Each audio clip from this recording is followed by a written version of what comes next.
täytyy sanoa, että tässä kun on tämmöisiä vähän niin kuin ekstremikundeja mukana, niin me oltaan sitten aivan täys mammanpoika. Ja minne ikinä me ollaan sitten menossa, niin jännää tulee. Mutta hienoa, pääsee taas vähän haastaa itteensä ja varmasti ihan vaan älyttömän huikea päivä tulossa.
Oli kyllä huikea päivä.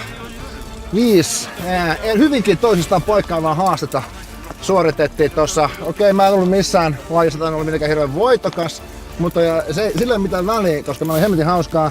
Joonas, Antti, huikeita kundeja. Näin hyvillä jätkillä ei ole mitenkään häpeä myöskään hävitä.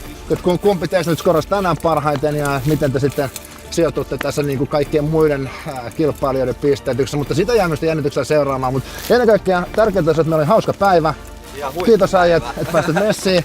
Todella huikeeta, todella huikeeta. Ei mitään. Carrera out there. Tsekatkaa hashtagit ja kaikki muut sydämit ja ping-pong ja näin päin pois. Kiitoksia.